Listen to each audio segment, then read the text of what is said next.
Kraft presents The Great Gildersleeve. Yeah.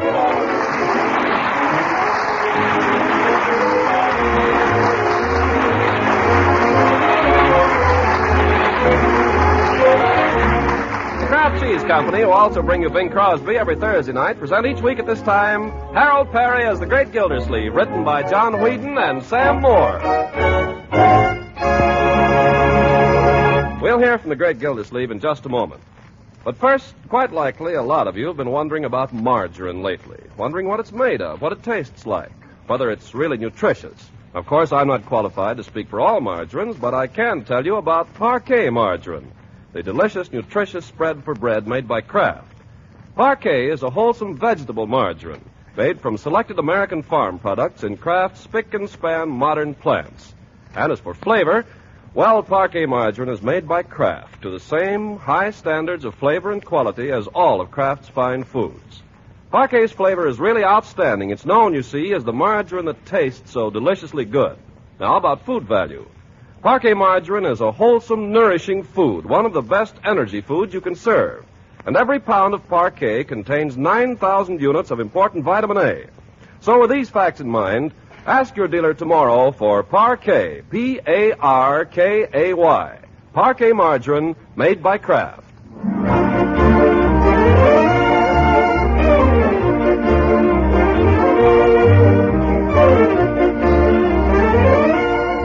Well, now let's see what's happening to the Great Gildersleeve. It's 5 o'clock in the afternoon, and the great man is just arriving home. He's a little early this afternoon, since big things are afoot. And as he enters the house, he finds Marjorie and Leroy in the parlor. Well, happy little family. You're looking very pretty, my dear. Thank you, Uncle Morris. So are you, Leroy. Yeah. Mr. Gildersleeve, Miss Ransom just phoned. She wants you to come right over. Oh, well, I'm going right over, Bertie. Thank you. Yes, sir. What's going on over there, Unc? Everybody's invited but me. Well, it's not exactly a party, Leroy. It's a committee meeting. We're going to raise some money to buy the town a new fire engine. A new fire engine? Yeah, the old one's got no pumping power, and besides, it never gets to the fire till a half an hour too late. Oh, that's not on account of the engine, Uncle Mort. It's on account of the driver. Yeah, what are you talking about? Well, Charlie Prentice drives the fire engine, and Charlie is nuts about a girl that lives way out on Lincoln Avenue. Well, what of it? Well, every time they go to a fire, Charlie drives past her house no matter where the fire is. I don't believe that, Leroy. Well, you can ask anybody. When they go past the house, he waves at her and she waves back at him. Unless her old man's home. Yep. Leroy, I'm sure that story is nonsense, but I'll look into it. We'll have no 3-alarm courtships in this town if I can help it. Are you all ready to go, Marjorie? Yes, I'm ready. Excuse me, Mr. Gildersleeve, but are you going to be out for supper? No, Bertie. I'll be back for supper. He's just going over there to buy a fire engine. Oh, you go along, Leroy. He isn't joking, Bertie. I am going to buy a fire engine. Mr. Gildersleeve, you can't keep a fire engine in your garage. I'm not going to buy it for myself, Bertie. The town of Summerfield's going to buy it. I'm just a member of a committee to raise the money. Oh. What do a fire engine cost, Mr. Gildersleeve? Well, another committee is looking into that. I'd guess around $1,000. My. Do that include the tithe? Yes, that's with everything. How are you going to raise $1,000, Unc? We're going to put on some kind of entertainment. Oh, amateur night. Well, I don't know what kind of a thing it'll be exactly, but I suppose they'll be after me to play a prominent part. Is Judge Hooker going to be in it, too? Hooker? What can he do? Send petty crooks up for 30 days? That's not entertainment, my boy. No. Have you ever heard him recite the Children's Hour? No. He does. Yeah. Well, he won't do it in this show. Oh, my goodness, I gotta go. Maybe I can help Leela get a few things ready. Shall I come now, too, Uncle Mort? Suppose you just wait till you see someone else coming, then you come over, huh? You see, I haven't seen Leela at all today. I get it. Leroy. Everybody gets it, Uncle Mort. You go on, and I'll be over in a few minutes. Oh, well. Who said a man is only young once?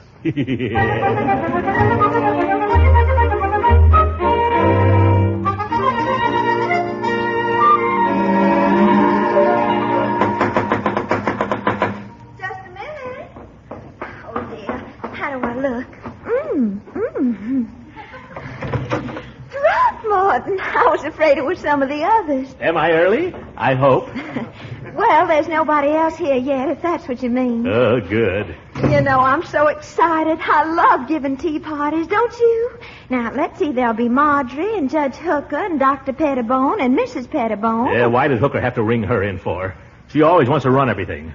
But this is one show Mrs. Pettibone's not going to run. Well, I hope we'll get to play opposite each other, Throckmorton. Wouldn't that be romantic? We will. Either they make you my leading lady or I don't accept the part. And I hope it will be a costume play. Well, I think something with a little singing in it would go well. You know, I have this perfectly gorgeous costume. It was my great-grandmother Winfield's wedding gown with a hoop skirt and no shoulders and all. Oh, I'd like to see that. I wore it in a performance we gave down in Savannah, and it was a tremendous success.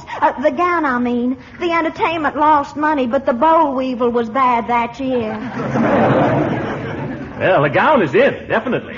Gracious, here I am rambling on, and I've got biscuits in the oven. I'll have to ask you to excuse me for a moment, Throckmorton. Don't get nervous. Let me come and help you. Oh, goodness, no. You sit down, and I'll be right back. Oh, no, let me help. Oh, the kitchen is a mess, and I must apologize for the way I look. I'm a perfect fright in this old apron and all. That's the cutest apron I ever saw in my life. Ruffles. Oh, gracious, it's just an old thing I had around the house, and I'm afraid I'll probably have flour on my nose. You're adorable with flour on your nose. Have I? Where? Want me to show you? Please. Right there.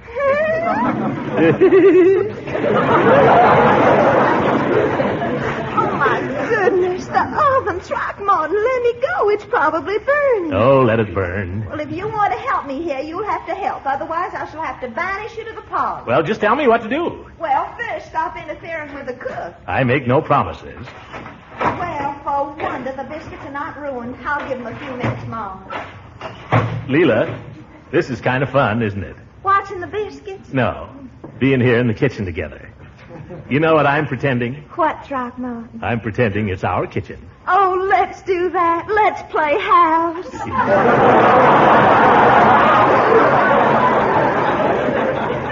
Yes, let's. Now, first you must put on an apron, darling, so you won't spoil your nice new suit. Here, I'll get you one of mine. Well, your apron would never fit me. We'll try it. Now, stand still. Why, the strings won't even meet in back. I told you. Are you so big or am I so small? It's you, honey. You're no bigger than a minute. Oh, why, that just isn't so, Throckmorton. Though, of course, my great-grandmother Winfield was famous for her tiny waist, and I can get her wedding gown on without any trouble, hardly. Yeah. I'll bet I can get my hands around your waist. Now. Gonna have to send you to the parlor.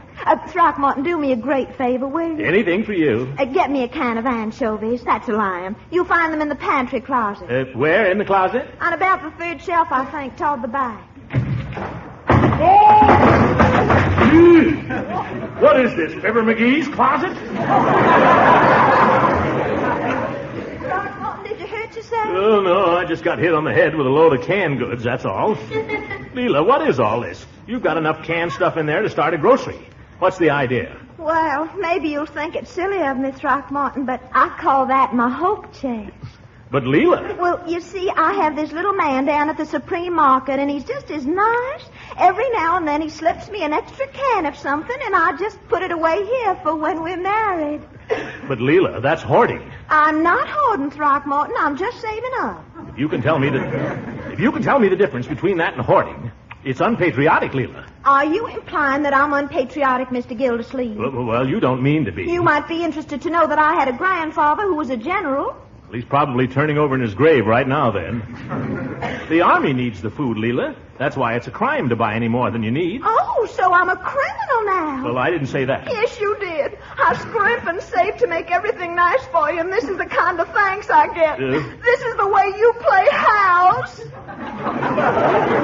Oh, brother, what a start for a tea party.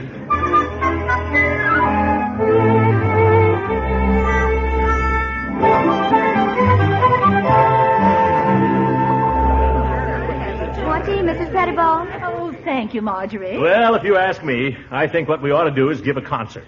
After all, we have some very fine talent here in Summerfield. Mrs. Ransom plays the piano beautifully. Oh, Throckmorton. You do. And I'm told that our friend Peavy here is a real artist on the flute. Well, no, I wouldn't say that.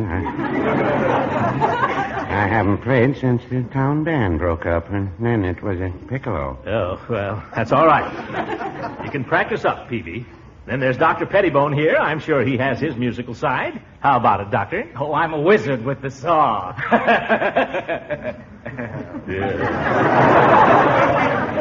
You see, folks, we have a wealth of musical talent present. And, of course, I can always sing if necessary. I don't think it'll be necessary. What do you mean, Hooker? Well, you're charging admission for this. You've got to give them something for their money. I know, a costume drama. Yes. Now, I recall a performance we gave some years ago of A Tale of Two Cities, in which I happened to play the part of Sidney Carton. It is a far, far better thing that I do than I have ever done. It is a far, far better rest that I go to than I have ever known. That is a far, far worse performance than I've ever heard. Well, it's better than your singing. Why don't we have a minstrel show? I'll be down to get you in a taxi, honey. Edward, Yes, love. let's agree on one thing, shall we, everyone? There will be no singing. I'm for that. If there's anything worse than an amateur baritone, I don't know what it is. Well, now, just a minute, Mrs. Pettibone. Excuse me, Mr. Gildersleeve, but while I have the floor, I should also like to say that I don't think we're going to accomplish anything at this meeting unless we organize. Organized? Yes, I think we should have a chairman. I nominate Mrs. Pettibone. Oh, that's very kind of you, Judge Hooker. But I'm afraid with my many other duties, the women's club and so on, all in favor, aye. Opposed? Nobody? Well, I guess I have nothing to say about it then. Hooker, I suppose my first act should be to appoint a secretary. And for that, I think we should choose one of our non-performing members. Mr. Peavy. He plays the piccolo. Nevertheless, I shall appoint Mr. Peavy. But I've never been a secretary before, Mrs. Pettibone. All you have to do is write down the minutes. Give him a pencil and paper, somebody. Now, there arises the question of what type of entertainment we're going to give. Chairman asked what type of entertainment. I think we ought to give them a good drama, like A Tale of Two Cities. Why don't we give them something more popular? Something that's been on Broadway. Oh, I think a costume play would be I fine. still think we ought to do something musical. Just a moment. Would you repeat those suggestions, please, for the minute? Yes.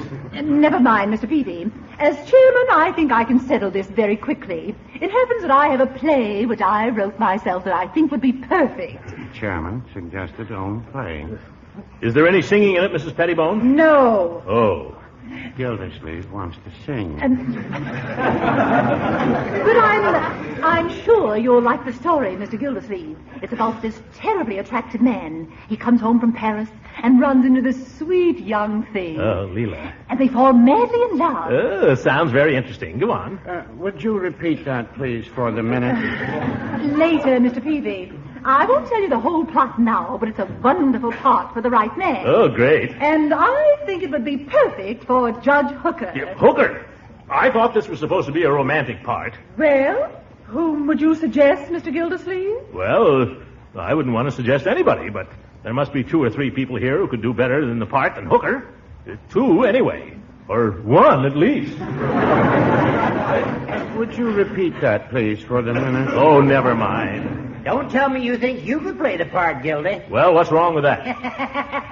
Can you imagine Gildersleeve as a lover? Why, Gildersleeve, you're 60 pounds overweight. I told you 6 months ago, keep eating those starches, you'll bust those arches. Nobody loves a fat man, you know that. Leela, do you agree with that? Well, no, Throckmorton, of course not. But I do think they've got a point. Oh, you too, eh? Now, don't take it so personally, Throckmorton. After all, your waistline is something you just can't get around. Very good. Gildersleeve's waistline is something you can't get around. Wait a minute. I don't see that that's so very funny. Now, Marjorie. My uncle may be a little big, but I'd rather be big like him than small and mean like all of you. Never mind, my dear. Let you and I go home. And he can sing, too. Gildersleeve, you're acting like a spoiled baby. Really, Mr. Gildersleeve, I must say. Throckmorton, in my own house, I think you might show a little more consideration. I'll show you some consideration. I'm going home. But before I go, I want to say that for a bunch of ignorant, incompetent, stupid people, this committee takes the cake. Would someone repeat that, please, for the minute?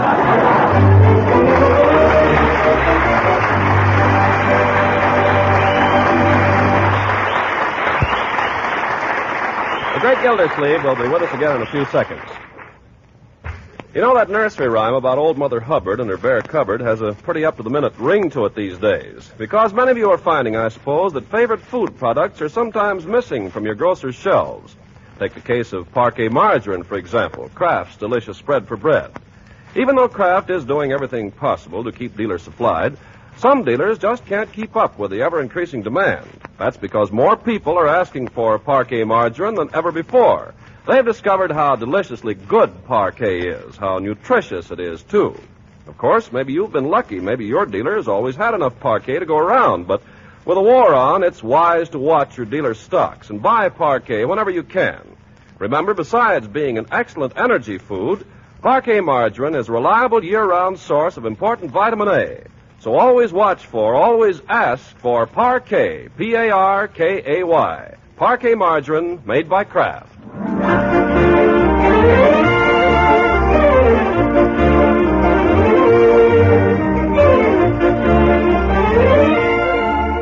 Now let's get back to the Great Gildersleeve and his campaign to provide Summerfield with a new fire engine. Several days have passed. He's still on the outs with Mrs. Pettibone and her committee, but in the bosom of his family we find him his old genial self. Bertie, you're a queen. I'll bet there's not another cook in the country who can make coffee cake like this. Oh, I didn't make that, Mr. Gildersleeve. Miss Ransom sent it over. Oh, well, now, isn't that nice of her? Like another piece, Mr. Gildersleeve? No. And if you see me reaching for one, take it away from me. I'm reducing. Reducing? What's come over you, Unc? Well, nothing. What's so strange about my reducing? Can the leopard change his spots? Huh? Can the hippo change his potamus? Leroy, that's not very nice. Well, let the boy speak his mind, my dear. I seem to be fair game for everybody else. I don't know why my own nephew shouldn't pass a few remarks. There. I thought those people were very rude making fun of you the other night. Leroy should have better manners. Well, I may have flown off the handle a little myself, Marjorie. If the truth be known, I am a trifle overweight just at present. Yeah, you're really filling out there, Unc. All right, that's enough. You're developing quite a rotunda. Yep. Leroy, that'll be quite sufficient. I've been noticing it too, Mr. Gildersleeve. You too, Bertie? Yes, sir. The last few weeks you've been busting all the buttons off your pajamas. Yes. Well, I think I'll drop a pound or two and get back into fighting trim. A pound or two, he says. Say, here comes Judge Hooker. Oh, Judge Hooker, eh? Coming around now, huh? They'll all be coming around now, I suppose. Now, Uncle Mort, be nice to him. I know he must feel terrible about the other evening. Well, he'll have to be a little nice to me first. I'll go. Hi, Judge. Morning, Leroy. I haven't seen you for some time. Well, anytime you want to see me, I'm right here. Marjorie, you're looking very charming this morning. Thank you. Bertie, how are you? Just fine, Judge, just fine. Got all over that, whatever it was? Oh, yeah. I had a little misery last night, but it's gone now. That's good. Well, Gildy. Well, Judge, I suppose you come here to apologize. Well, we talked it over. You can forget about what happened the other night. I've already dismissed it from my mind, and you with it. Now, Gildersleeve, don't be a sore head. Listen, is that any way to apologize? Gildersleeve, you don't deserve an apology. But the unfortunate fact is we can't get along without you. Sure. If we're going to get anywhere with this project, we've got to have you in on it. Uncle Mort, I think you ought to. Well, I'm willing to go halfway with you, Judge. Well, we'll go the other half. All right. Who gets the lead in the play? Well, now, Gildy, we went into all that the other night. So I remember. Let's face it, old man, if you don't fit the part... Who says I don't fit the part? Well, Mrs. Pettibone wrote the play. She ought to know. Pettibone? We're having another meeting at her house, and if you just come around, I'm sure... Hooker, I wouldn't go near Mrs. Pettibone's house if it were the last house on earth. And you can tell her so. Gildersleeve, you're just being bullheaded. Out of my way. I'm due down at the office. I'm a busy man, Hooker. I haven't got any time for charades.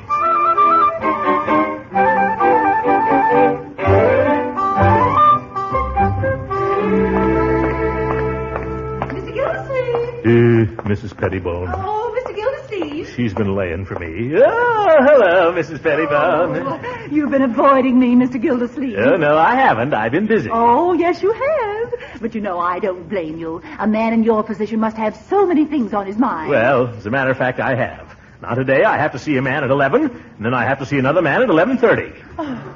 Think of that. Well, I hate to impose on you when you're so frightfully busy, but we're having another meeting tonight at my house, and I really feel that the water department should be represented. It's such a worthy cause. Well, as you know, Mrs. Pettibone, the fire engine is very close to my heart. Frankly, Mr. Gildersleeve, I don't see how we could accomplish anything without you. There's always Judge Hooker. Oh, you know, Judge Hooker is a dear old thing. But then he is old, and he tends to forget things. And he dawdles. Now, one thing I'll say for you, Mr. Gildersleeve, you're not a dawdler. You're a doer. Well, I've always prided myself on getting things done. Exactly the kind of man we need, the executive type. Oh, the world is so full of dreamers, isn't it? And there are so few of us who really get things done. Oh, dear, the world. What are we going to do about it? See you at 8 o'clock tonight. But wait a minute. I'm simply thrilled that you can come. Oh, and be sure to bring Mrs. Ransom. I think she's so sweet. I told her you'd call for her. But... I'm so glad I ran into you. Goodbye. Goodbye. This is going to be one of my bad nights.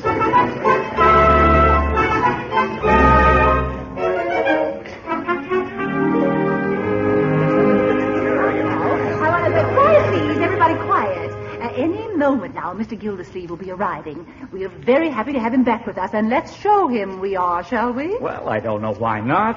How shall we do that, Mrs. Pettibone? Well, that's a very good question, Mr. Peavy. Well, in the first place, none of us think Mr. Gildersleeve is fat anymore, do we? Well, no, I wouldn't say that. Oh, don't be so literal, Peavy. She means nobody should make any remarks about his figure. And one more thing. Remember that Mr. Gildersleeve is not completely won over yet. The question of the play remains a delicate point, and I suggest you let me handle that. Shall I go, love? Will you, love? Yes, love. Now, we're all clear on everything? Oh, yes. So.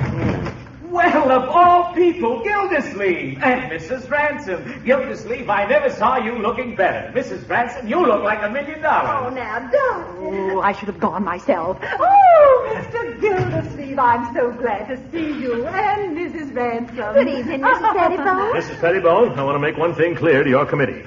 I'm only here because I believe in fire engines. Oh, so public-spirited. I quite understand, Mr. Gildersleeve, and believe me, all of us appreciate your generosity. Good evening, Throckmorton. Leela, glad to see you. Good evening, Judge. Hello, Mr. Gildersleeve. You've lost a little flesh, haven't you? I don't really know, Peavy. I fluctuate, of course. Mr. Gildersleeve, Mrs. Ransom, won't you sit down, please? Thank you. Now, as you all know, we've made quite a little progress in planning our entertainment. And I would like to call on the chairman of the different committees to make their reports.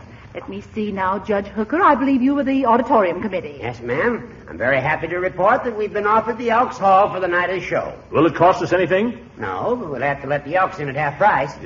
Oh, thank you, Judge. Isn't that splendid, Mr. Gildersleeve? Just fine, Mrs. Pettibone. Congratulations, Judge. Mrs. Pettibone, can I make my report now? Mr. Peavy, if you don't mind, I'll call on my husband first. I know he has some very good news for us on the ticket situation.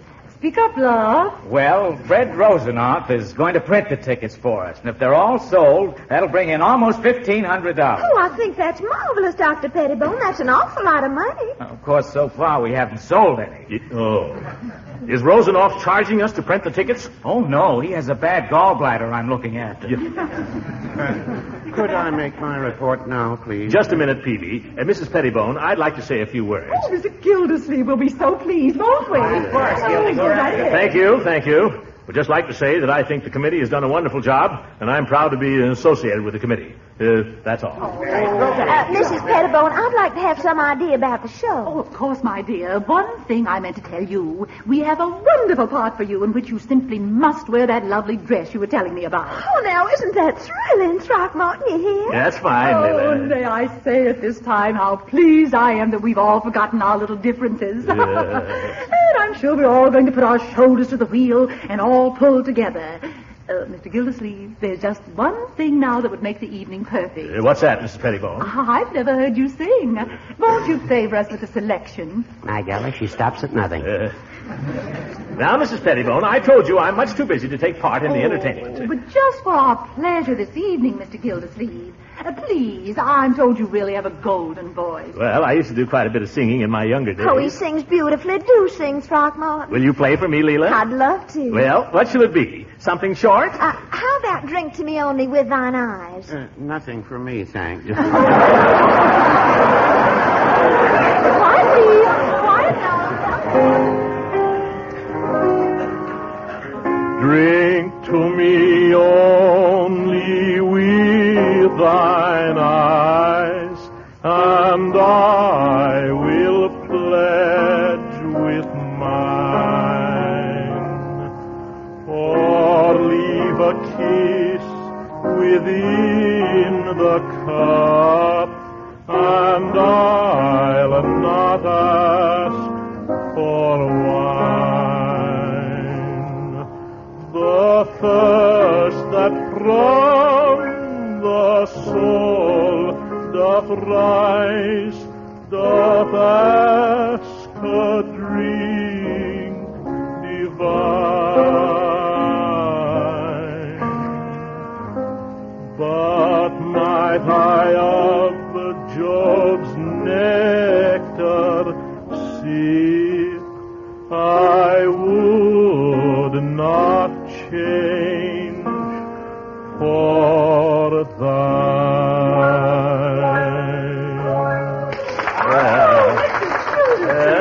How magnificent. Oh, you think so? Oh, simply thrilling, and it's given me a perfectly marvelous idea for my play. Oh, it has? Yes, a twist to the story, where a famous opera star comes to this little town where the heroine lives. That's Mrs. Ransom. Oh. And of course, when she hears him sing, she falls head over heels in love with him. Naturally. Oh, Mr. Gildersleeve, you've got to play the part. Oh, no. Now, please, remember our cause, Mr. Gildersleeve. Well, for the sake of the fire engine, all right. Oh, splendid. That's fine, Oh, Gildersleeve. isn't that wonderful? I'm so happy. I just know the play is going to be a tremendous success. Yeah, who knows? Maybe we'll take in enough money to buy 2 fire engines. Mrs. Pettibone, could I make my committee report now, please? Oh, of course, Mr. Peavy. I'm terribly sorry. Just what was your committee? The fire engine committee. Oh, yes. And the report? There won't be any fire engines for sale until after the war.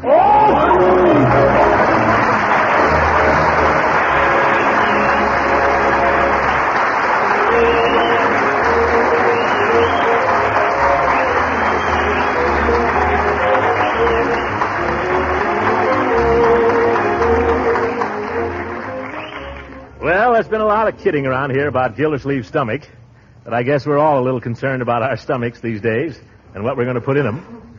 They tell me the Army's going to need half of our processed foods this year, which leaves just half as much for you and me as we've been accustomed to. That's why they're going to put in this point rationing system. There'll be a lot of jokes about rationing. I hope I get my share of them. But when you come right down to it, rationing is the only fair way of distributing the food that's available. It gives women with war jobs the same chance as those who can spend the whole day shopping around from market to market. And the poor man will get just as much as the rich man. It's the only fair and democratic way of handling it. Another thing, you hear a lot of vague talk about how much of our food has been going to our allies on Lend-Lease. We looked into that, and do you know how much of our food all our allies got last year?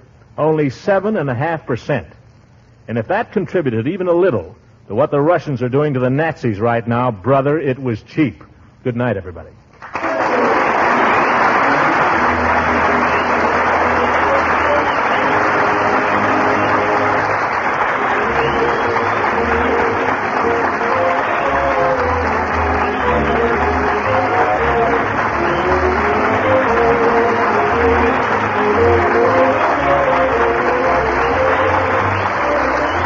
This is Ken Carpenter speaking for the Kraft Cheese Company, inviting you to listen again next week for the further adventures of the Great Gildersleeve.